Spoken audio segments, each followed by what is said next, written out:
Pasta বানাবো। এই যে প্রথমে বাদামগুলো একটু ভেজে নেবো তেলে।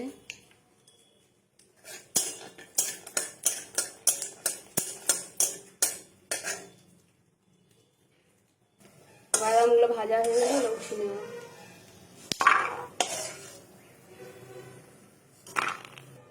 এই শুকনো লঙ্কা একটা ছোট ভেজে নেব।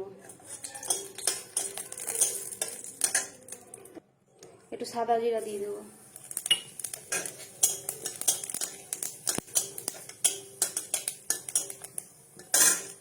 পাস্তাগুলো ছেড়ে দেবো।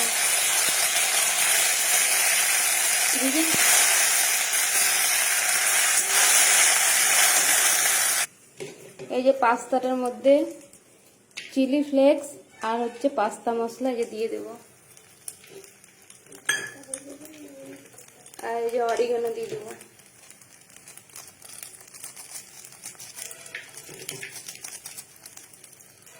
আর একটু নাড়িয়ে নেব।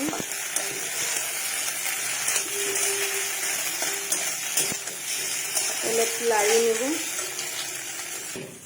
আর শুকনো লঙ্কাটা একটুখানি ইয়ে করে দিয়ে দেবো।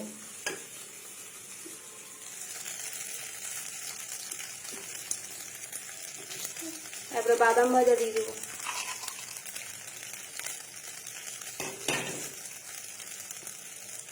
একটু সোয়া সস দিয়ে দেবো।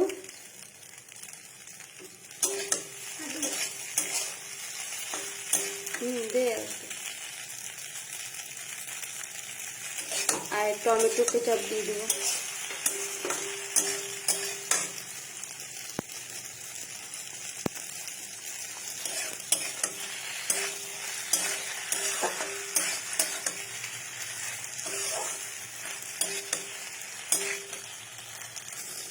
আমার পাস্তাটা হয়ে গেছে, তারপরে আমি নামিয়ে নেব।